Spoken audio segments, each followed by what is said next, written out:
I therefore so run not as uncertainly. So fight I, not as one that beateth the air. So Paul's speaking about that great race upon which we are to run. And he says that he doesn't do it, but he does not fight as one that beateth the air. Literal air. Because guess what he's talking about here? He's talking about sport. He's talking about boxing. And did you ever see anyone practice? They might be throwing some punches into the air. Once again, it's a literal air. It's not figurative. It's not a symbolic speech.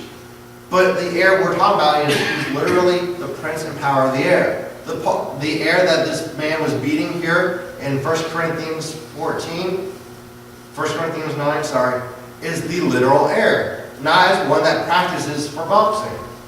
How about 1 Thessalonians chapter 4 and 17? 1 Thessalonians 4:17.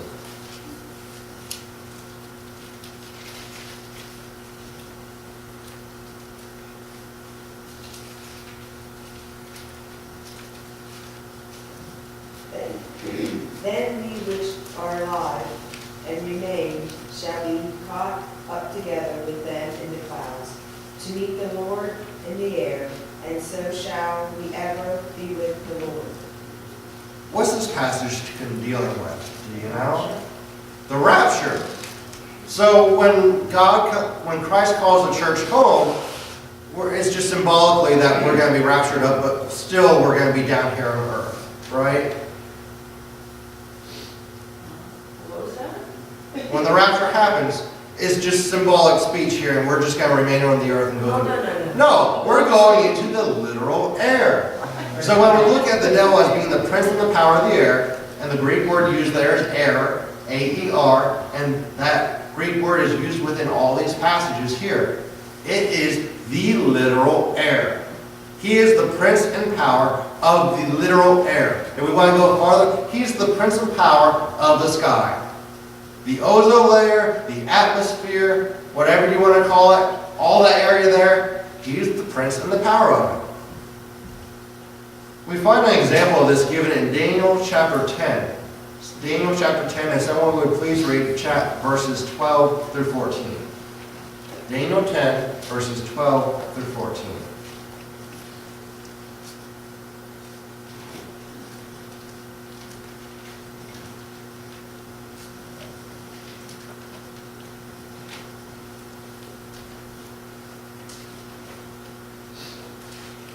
Daniel 10, 12 through 14.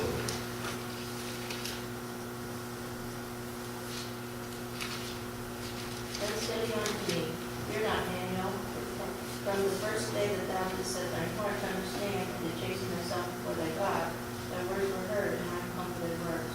But the prince of the kingdom of Persia without me stood 20 days.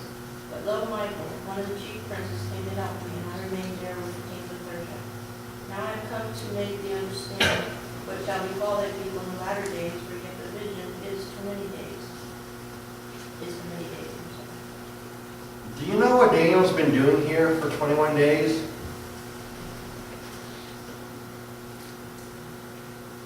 It involves getting down on your knees. He's been praying. He's been not eating. He's been fasting for an answer from God for 21 days. And he's been praying fervently. He's been serious with God. And what was going on for 21 days? What did the angel state here? He stated, from the first day that thou didst set thine heart to understand and to chasten thyself before thy God, thy words were heard, and I am come for thy words. But what happened?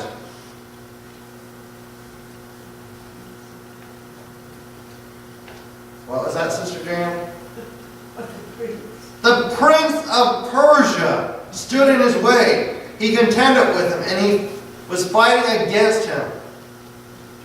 And after 21 days, Gabriel finally showed up with the answer.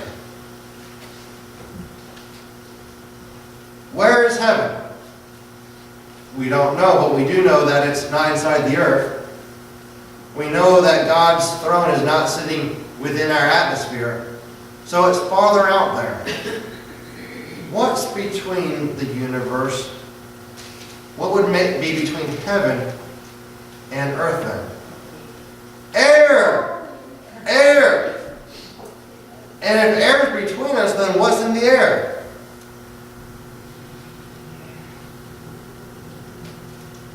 The devil, the prince and the power of the air. He stood between them for 21 days. So we find that the devil held off the answer to Daniel's prayer for 21 days. Because there had to be a starting point and an ending point for that message to begin and to be delivered. And somewhere in the middle, there was conflict. Where did it take place? Probably the air. Because the devil is the prince and the power of the air. When we look at this prince of Persia, is it possible for it to be a human being that hindered Daniel's prayer? Someone please read Daniel chapter 10 and verse 20.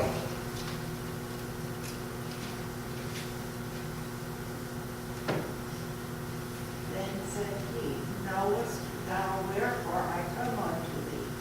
And now will I return to fight with the prince of Persia.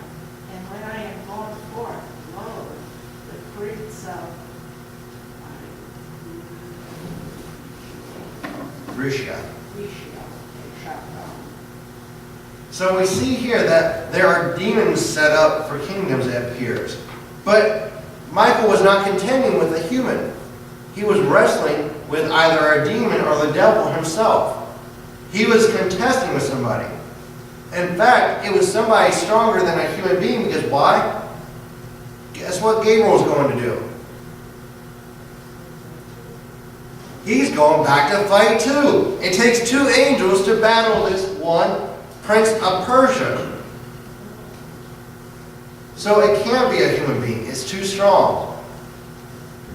So it has to be something spiritual.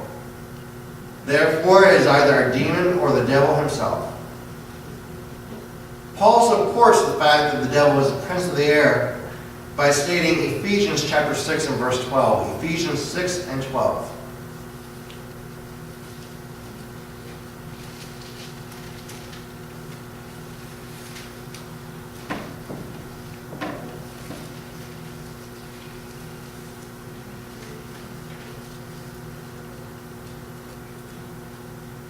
For we wrestle not against flesh and blood, but against principalities, against powers, against the rulers of the darkness of this world, against spiritual wickedness in high places.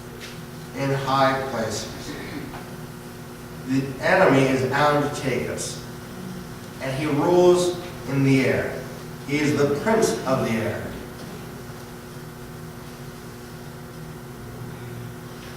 Let's go ahead and look at John 12:31. John 12:31.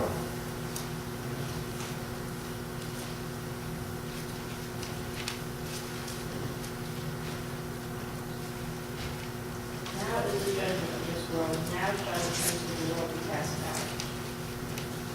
Now shall who be cast out? The prince of this world. Remember when we talked about the God of this world? And we talked about that Greek word used for it was aeon, and it didn't necessarily refer to the world itself, but it referred to rather an age. The devil is in charge of this age, and we discussed that a little bit. Well, when we get to the Greek word for this world, it is cosmos. It's a different word. And when we look at it, it literally means the physical earth. It's not just the God of this present age, but is the ruler of this physical earth. Someone please read. We did read 12:31, didn't we? The Greek word here is cosmos, and it literally means the physical earth, including its inhabitants. Someone go ahead and read Acts chapter 17 and 24. Acts 17:24. And someone else get Romans 1:20. Acts 17:24 and Romans 1:20.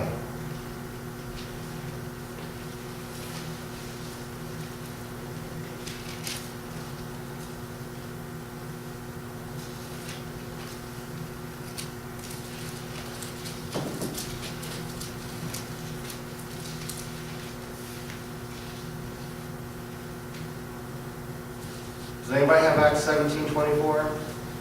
You want to just go ahead and read that, please, Mom? God that made the world and all things therein, seeing that he is Lord of heaven and earth, dwelleth not in temples made with hands.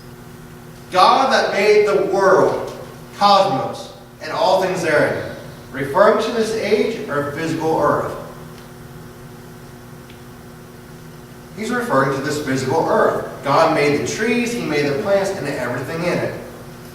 Romans 1:20 states, for the invisible things of him from the creation of the world are clearly seen.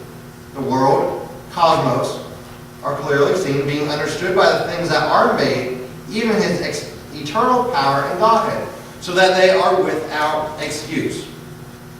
Creation of the world are clearly seen. Literal world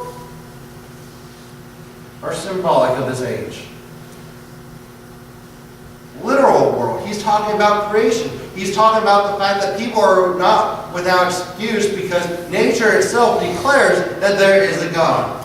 The devil is the prince of this literal world. How can we see this in more definite detail? We don't have to turn there for the sake of time, but in Matthew chapter 13, just want to make sure I'm right. Nope, I'm wrong. Matthew chapter 4. Matthew chapter 4 and verses 8 through 10. Again, the devil taketh him into an exceeding high mountain, and sheweth him all the kingdoms of the world and the glory of them, and saith unto him, all these things will I give thee, if thou wilt fall down and worship me. Then saith Jesus unto him, get thee hence, Satan, for it is written, thou shalt worship the Lord thy God, and only shalt thou serve, and him alone shalt thou serve. We talked about this in passing this morning. This is the temptation of Christ in the wilderness, those 40 days of prayer and fasting. How can the devil offer all the kingdoms of this world to Christ if they do not belong to the devil? He can't. Yes, I realize that God is in control. He redeemed all things, but we talked about this the other week. There are some things that have not come to fruition. Christ died that we might be with him. We don't have our glorified bodies yet. Christ died that the earth might be redeemed from sin and be purged. That has not been done yet. Has the way been made? Yes. Has it been completely done? No. We are to be sin-free and without blemish. But have we made it to heaven and been completely sanctified yet? No. Not only is it instantaneous, but it's progressive. We are still working on it as we draw closer to God. There are some things that are not completely done yet, even though the way's been made. Adam, at the fall, handed everything over to the devil. The devil did not steal the kingdoms of this world. He did not steal this earth. Adam forfeited it when he partook of the fruit. And because of that, the devil has all right to offer all the kingdoms of the world to Christ here in the wilderness, because Christ has not come back literally and received his kingdom that the Father has promised him. That will not come until the end of the tribulation period, when Christ comes down and sets up his kingdom. Then all kingdoms will be handed over to him. So the devil, we see, is the God of this literal world. Any thoughts, any questions? If not, let's just bow our heads in prayer.